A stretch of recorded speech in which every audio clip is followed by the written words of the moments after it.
पश्चिम बंगाल के गवर्नर श्रीमान जगदीप धनखड़ जी, विश्व भारती के वाइस चांसलर प्रोफेसर विद्युत चक्रवर्ती जी,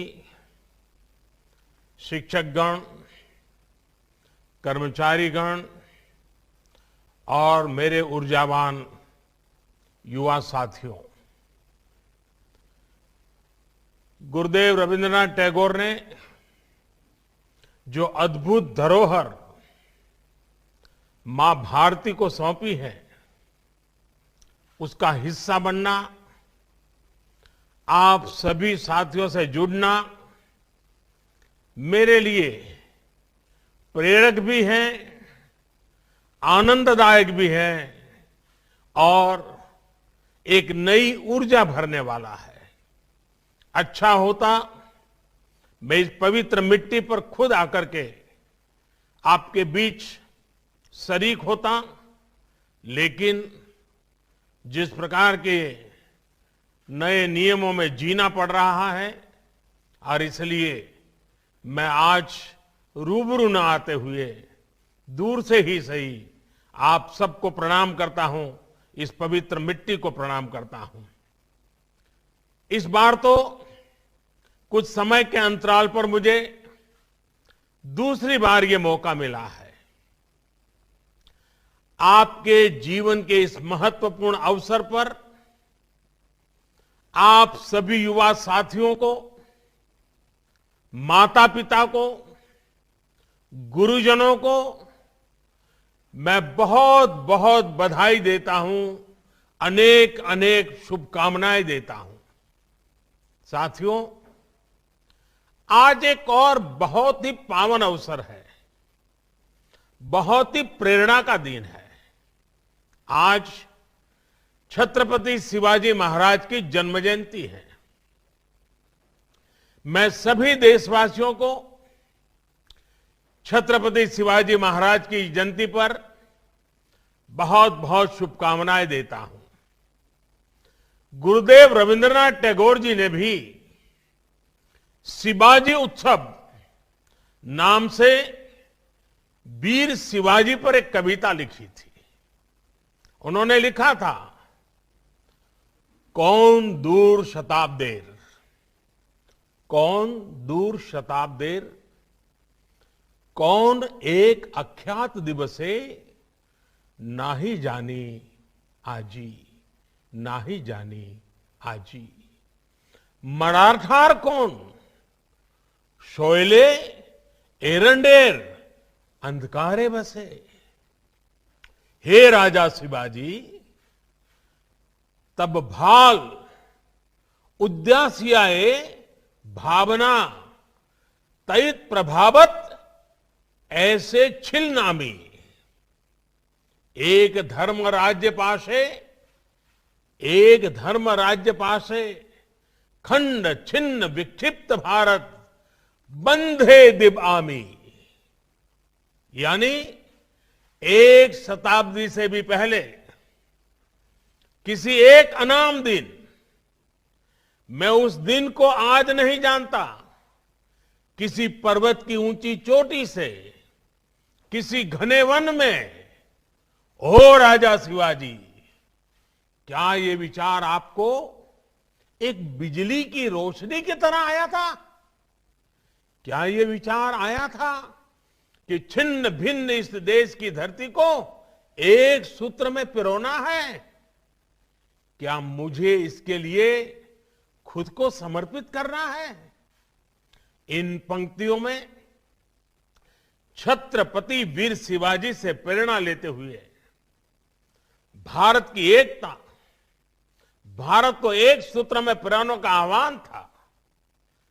देश की एकता को मजबूत करने वाली इन भावनाओं को हमें कभी भूलना नहीं है।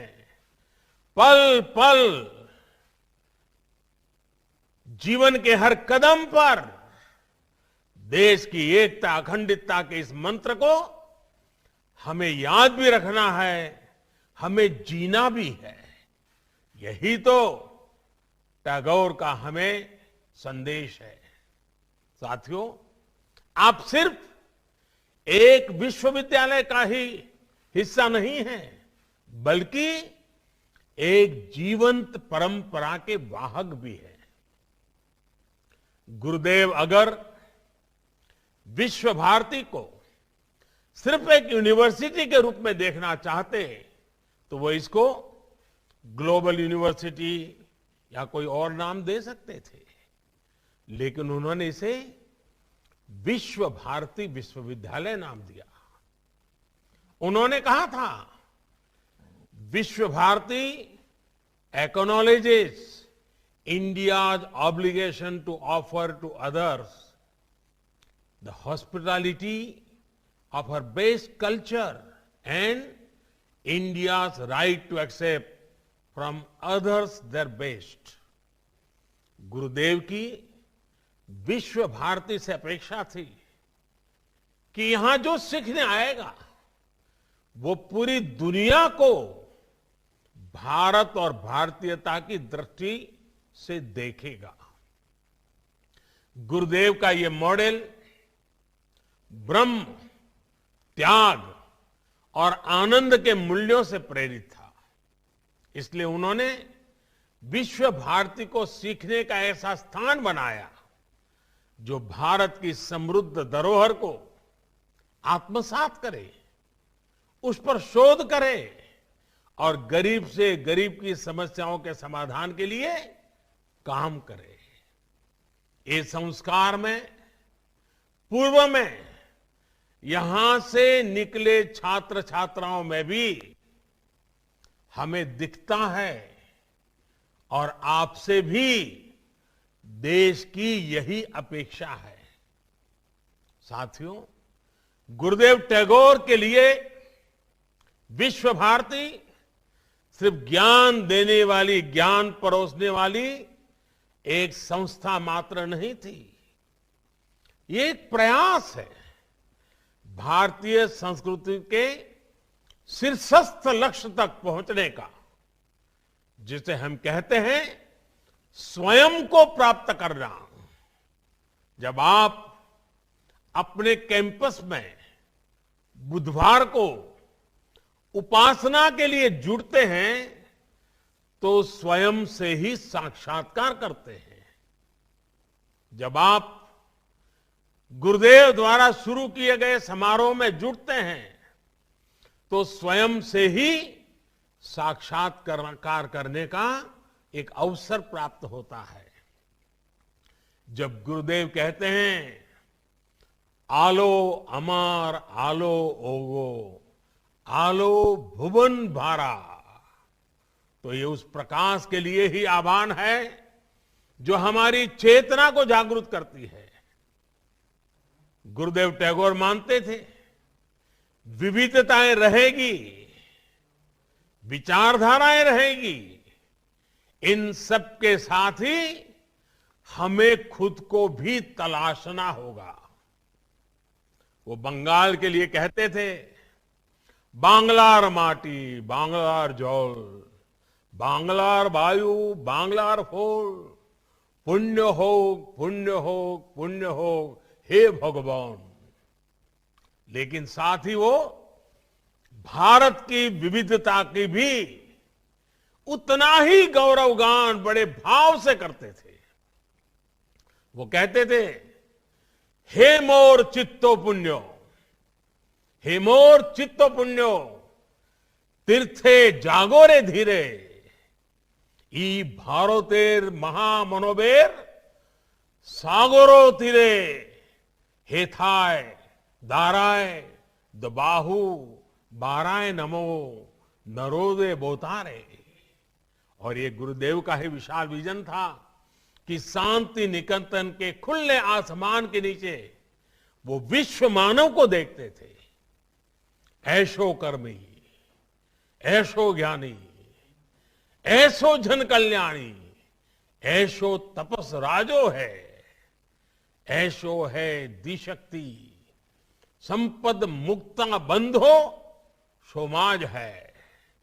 हे श्रमिक साथियों, हे जानकार साथियों, हे समाज सेवियों, हे संतों, समाज के सभी जागरूक साथियों, आइए समाज की मुक्ति के लिए मिलकर के प्रयास करें। आपके कैंपस में ज्ञान प्राप्ति के लिए एक पल भी बिताने वाले का यह सौभाग्य है कि उसे गुरुदेव का ये विजन मिलता है। साथियों, विश्व भारती तो अपने आप में ज्ञान का वो उन्मुक्त समंदर है जिसकी नींव ही अनुभव आधारित शिक्षा के लिए रखी गई। ज्ञान की क्रिएटिविटी की कोई सीमा नहीं होती है। इसी सोच के साथ गुरुदेव ने इस महान विश्वविद्यालय की स्थापना की थी। आपको यह भी हमेशा याद रखना होगा कि ज्ञान, विचार और स्किल स्टैटिक नहीं है, पत्थर की तरह नहीं है, स्थिर नहीं है। ये जीवंत है, ये सतत चलने वाली प्रक्रिया है और इसमें कोर्स करेक्शन की गुंजाइश भी हमेशा रहेगी, प्रोग्रेसिव अनफोल्डमेंट। लेकिन नॉलेज और पावर दोनों रिस्पॉन्सिबिलिटी के साथ आते हैं। जिस प्रकार सत्ता में रहते हुए संयम और संवेदनशील रहना पड़ता है, रहना जरूरी होता है, उसी प्रकार हर विद्वान को, हर जानकार को भी उनके प्रति जिम्मेदार रहना पड़ता है जिनके पास वो शक्ति है। आपका ज्ञान सिर्फ आपका नहीं बल्कि समाज की, देश की, अरे भावी पीढ़ियों की भी वो धरोहर है। आपका ज्ञान, आपकी स्किल एक समाज को, एक राष्ट्र को गौरवान्वित भी कर सकती हैं और वो समाज को बदनामी और बर्बादी के अंधकार में भी धकेल सकती है। इतिहास और वर्तमान में ऐसे अनेक उदाहरण हैं। आप देखिए, जो दुनिया में आतंक फैला रहे हैं, जो दुनिया में हिंसा फैला रहे हैं, उनमें भी कई highly educated, highly learned, highly skilled लोग हैं। दूसरी तरफ ऐसे भी ये लोग हैं जो कोरोना जैसी महामारी से दुनिया को मुक्ति दिलाने के लिए दिन रात अपनी जान की बाजी लगा देते हैं, अस्पतालों में डटे रहते हैं, प्रयोगशालाओं में जुटे हुए हैं। ये सिर्फ विचारधारा का प्रश्न नहीं है, मूल बात तो माइंडसेट का है। आप क्या करते हैं इस बात पर निर्भर करता है कि आपका माइंडसेट पॉजिटिव है या नेगेटिव है। स्कोप दोनों के लिए है, रास्ते दोनों के लिए ओपन है। आप समस्या का हिस्सा बनना चाहते हैं या फिर समाधान का, ये तय करना हमारे अपने हाथ में होता है। अगर हम उसी शक्ति, उसी सामर्थ्य, उसी बुद्धि, उसी वैभव को सत्कार्य के लिए लगाएंगे तो परिणाम एक मिलेगा, दुष्कर्म के लिए लगाएंगे तो परिणाम दुष्कर्म मिलेगा। अगर हम ही सिर्फ अपना हित देखेंगे तो हम हमेशा चारों तरफ मुसीबतें देखते आएंगे, समस्याएं देखते आएंगे, नाराजगी देखते आएंगे, आक्रोश नजर आएगा। लेकिन अगर आप खुद से ऊपर उठ करके, अपने स्वार्थ से ऊपर उठ करके नेशन फर्स्ट की अप्रोच के साथ आगे बढ़ेंगे तो आपको हर समस्या के बीच में भी सॉल्यूशन ढूंढने का मन करेगा, सॉल्यूशन नजर आएगा। बुरी शक्तियों में भी आपको अच्छा ढूंढने का उसमें से अच्छाई का, परिवर्तन का मन करेगा और आप स्थितियां बदलेंगे भी, आप स्वयं भी अपने आप में एक सॉल्यूशन बन करके उभरेंगे। अगर आपकी नीयत साफ है और निष्ठा मां भारती के प्रति है, तो आपका हर निर्णय, आपका हर आचरण, आपका हर कृति किसी न किसी समस्या के समाधान की तरफ ही बढ़ेगा। सफलता और असफलता हमारा वर्तमान और भविष्य तय नहीं करती है। हो सकता है आपको किसी फैसले के बाद जैसा सोचा था वैसा परिणाम न मिले, लेकिन आपको फैसला लेने में डरना नहीं चाहिए। एक युवा के रूप में, एक मनुष्य के रूप में, जब कभी हमें फैसला लेने से डर लगने लगे तो वो हमारे लिए सबसे बड़ा संकट होता है। अगर फैसले लेने का हौसला चला गया तो मान लीजिएगा आपकी युवानी चली गई है, आप युवा नहीं रहे हैं। जब तक भारत के युवा में नया करने का, रिस्क लेने का और आगे बढ़ने का जज्बा रहेगा, तब तक कम से कम मुझे देश की भविष्य की चिंता नहीं है। और मुझे जो देश युवा हो, 130 करोड़ आबादी में इतनी बड़ी तादाद में युवा शक्ति हो, तो मेरा भरोसा और मजबूत हो जाता है, मेरा विश्वास और मजबूत हो जाता है। और इसके लिए आपको जो सपोर्ट चाहिए, आपको जो माहौल चाहिए, उसके लिए मैं खुद भी और सरकार भी, इतना ही नहीं, 130 करोड़ का संकल्पों से भरा हुआ, सपनों से लेकर के जीने वाला देश भी आपके समर्थन में खड़ा है। साथियों, विश्व भारती के 100 वर्ष के ऐतिहासिक अवसर पर जब मैंने आपसे बात की थी, तो उस दौरान भारत के आत्मसम्मान और आत्मनिर्भरता के लिए आप सभी युवाओं के योगदान का जिक्र किया था। यहां से जाने के बाद जीवन के अगले पड़ाव में आप सभी युवाओं को अनेक तरह के अनुभव मिलेंगे। साथियों, आज जैसे छत्रपति शिवाजी महाराज की जयंती का हमें गर्व है, वैसे ही मुझे आज धर्मपाल जी की याद आती है। महान गांधीवादी धर्मपाल जी, आज महान गांधीवादी धर्मपाल जी की भी जन्म जयंती है। उनकी एक रचना है, the beautiful tree indigenous Indian education in the 18th century.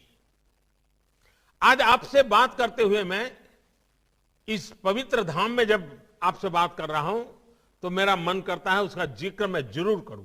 और बंगाल की धरती, ऊर्जावान धरती के बीच जब बात कर रहा हूं, तब तो मेरे स्वाभाविक मन करता है कि मैं जरूर धर्मपाल जी के उस विषय को मैं आपके सामने रखूं। धर्मपाल जी ने इस पुस्तक में धर्मपाल जी ने थॉमस मुंद्रो द्वारा किए गए एक राष्ट्रीय शिक्षा सर्वे का ब्यौरा दिया है। 1820 में हुए, 1820 यानी करीब 200 साल, 1820 में हुए इस शिक्षा सर्वे में कई ऐसी बातें हैं जो हम सबको हैरान भी करती हैं और गौरव से भर देती हैं। उस सर्वे में भारत की साक्षरता दर बहुत ऊंची आंकी गई थी।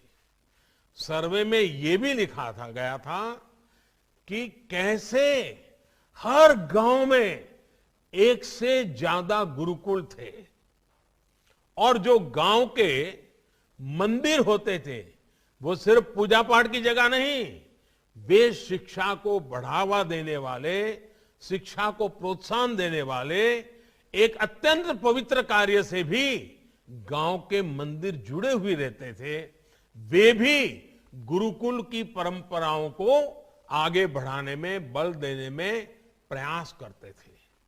हर क्षेत्र, हर राज्य में, ये बड़ी महत्वपूर्ण बात है, हर क्षेत्र, हर राज्य में तब महाविद्यालयों का बहुत गर्व से देखा जाता था कि कितना बड़ा उनका नेटवर्क था। उच्च शिक्षा के संस्थान भी बहुत बड़ी मात्रा में थे। भारत पर ब्रिटिश एजुकेशन सिस्टम थोपे जाने से पहले थॉमस मुनरो ने भारतीय शिक्षा पद्धति और भारतीय शिक्षा व्यवस्था की ताकत को अनुभव किया था, देखा था। उन्होंने देखा था कि हमारी शिक्षा व्यवस्था कितनी वाइब्रेंट है।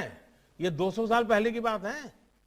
इसी पुस्तक में विलियम एडम का भी जिक्र है, जिन्होंने ये पाया था कि 1830 में बंगाल और बिहार में 1 लाख से ज्यादा विलेज स्कूल थे, ग्रामीण विद्यालय थे।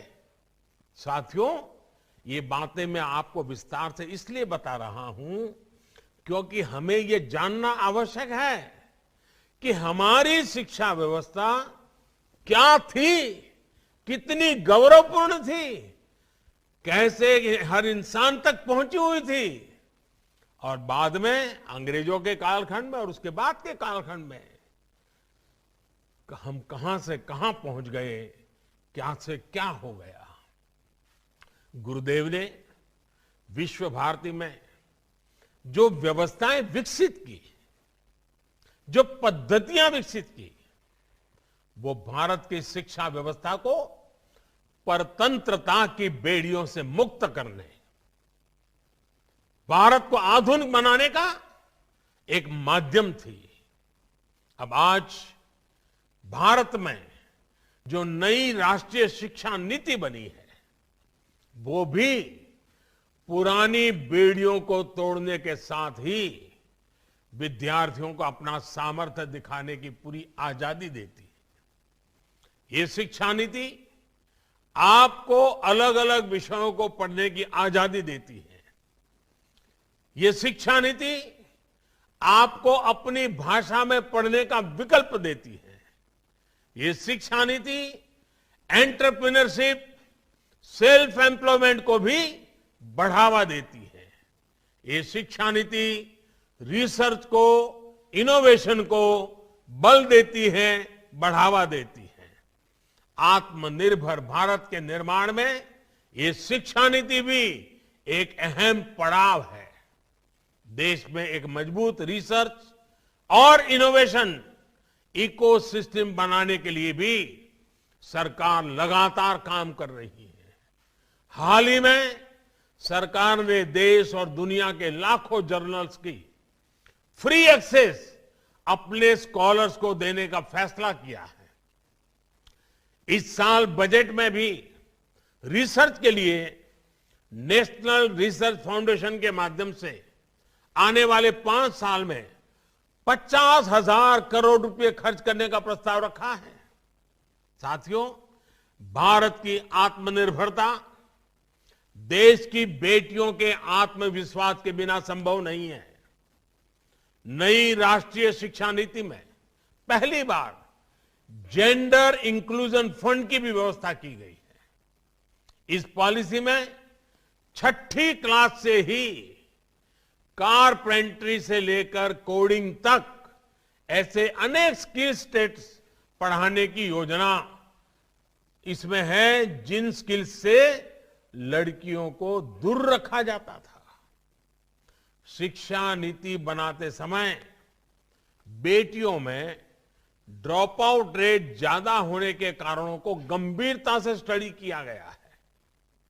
इसलिए पढ़ाई में निरंतरता, डिग्री कोर्स में एंट्री और एग्जिट का ऑप्शन हो और हर साल का क्रेडिट मिले, इसकी एक नए प्रकार की व्यवस्था की गई है। साथियों, बंगाल ने अतीत में भारत के समृद्ध ज्ञान विज्ञान को आगे बढ़ाने में देश को नेतृत्व दिया और यह गौरवपूर्ण बात है। बंगाल एक भारत श्रेष्ठ भारत की प्रेरणा स्थली भी रहा है और कर्मस्थली भी रहा है। शताब्दी समारोह में चर्चा के दौरान मैंने इस पर भी विस्तार से अपनी बात रखी थी। आज जब भारत 21वीं सदी की नॉलेज इकोनॉमी बनाने की तरफ बढ़ रहा है, तब भी नजरें आप पर है, आप जैसे नौजवानों पर है, बंगाल की ज्ञान संपदा पर है, बंगाल के ऊर्जावान नागरिकों पर है। भारत के ज्ञान और भारत की पहचान को विश्व के कोने कोने तक पहुंचाने में विश्व भारती की बहुत बड़ी भूमिका है। इस वर्ष हम अपने आजादी के 75वें वर्ष में प्रवेश कर रहे हैं। विश्व भारती के प्रत्येक विद्यार्थी की तरफ से देश को सबसे बड़ा उपहार होगा कि भारत की छवि को और निखारने के लिए हम सब मिलकर के, और विशेष करके मेरे नौजवान साथी, ज्यादा से ज्यादा लोगों को जागरूक करें।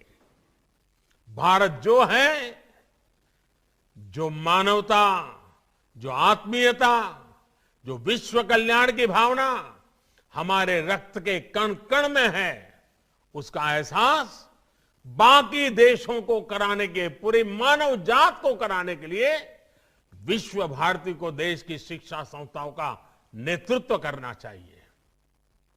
मेरा आग्रह है, अगले 25 वर्षों के विश्व भारती के विद्यार्थी मिलकर एक विजन डॉक्यूमेंट बनाए। जब आजादी के 100 साल होंगे, वर्ष 2047 में, जब भारत अपनी आजादी के 100 वर्ष का समारोह बनाएगा, तब तक विश्व भारती के 25 सबसे बड़े लक्ष्य क्या होंगे, ये इस विजन डॉक्यूमेंट में रखे जा सकते हैं। आप अपने गुरुजनों के साथ चिंतन मनन करें, लेकिन कोई न कोई लक्ष्य अवश्य तय करें। आपने अपने क्षेत्र के अनेक गांवों को गोद लिया हुआ है। क्या इसकी शुरुआत हर गांव को आत्मनिर्भर बनाने से हो सकती है? पूज्य बापू ग्राम राज्य की जो बात करते थे, ग्राम स्वराज की बात करते थे।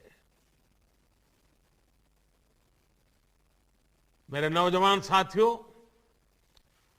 गांव के लोग, वहां के शिल्पकार, वहां के किसान, इन्हें आप आत्मनिर्भर बनाइए। इनके उत्पादों को विश्व के बड़े बड़े बाजारों में पहुंचाने की कड़ी बनिए। विश्व भारती तो बोलपुर जिले का मूल आधार है। यहां के आर्थिक, भौतिक, सांस्कृतिक सभी गतिविधियों में विश्व भारती रचा बसा है, एक जीवंत इकाई है। यहां के लोगों को, समाज को सशक्त करने के साथ ही आपको अपना बृहद दायित्व भी निभाना है। आप अपने हर प्रयास में सफल हो, अपने संकल्पों को सिद्धि में बदलें। जिन उद्देश्यों को लेकर के विश्व भारती में कदम रखा था, और जिन संस्कारों और ज्ञान की संपदा को लेकर आज जब आप विश्व भारती से कदम दुनिया के दहलीज पर रख रहे हैं, तब दुनिया आपसे बहुत कुछ चाहती है, बहुत कुछ अपेक्षाएं रखती है। और इस मिट्टी ने आपको संवारा है, आपको संभाला है, और आपको विश्व की अपेक्षाओं को पूर्ण करने योग्य बनाया है, मानव की अपेक्षाओं को पूर्ण करने योग्य बनाया है। आप आत्मविश्वास से भरे हुए हैं, आप संकल्पों के प्रति प्रतिबद्ध हैं, आप संस्कारों से पुलकित हुई आपकी जवानी है। ये आने वाली पीढ़ियों को काम आएगी, देश के काम आएगी। 21वीं सदी में भारत अपना उचित स्थान प्राप्त करे, इसके लिए आपका सामर्थ्य बहुत बड़ी ताकत के रूप में उभरेगा, ये पूरा विश्वास है। और आप ही के बीच में, आप ही का एक सही यात्री होने के नाते मैं आज इस गौरवपूर्ण क्षण में अपने आप को धन्यवाद मानता हूं। और हम सब मिलकर के इस गुरुदेव टैगोर ने जिस पवित्र मिट्टी से हम लोगों को शिक्षित किया है, संस्कारित किया है, हम सब मिलकर आगे बढ़े, यही मेरी आपको शुभकामनाएं हैं। मेरी तरफ से अनेक अनेक शुभकामनाएं। आपके माता पिता को मेरे प्रणाम, आपके गुरुजनों को प्रणाम, मेरी तरफ से बहुत बहुत धन्यवाद।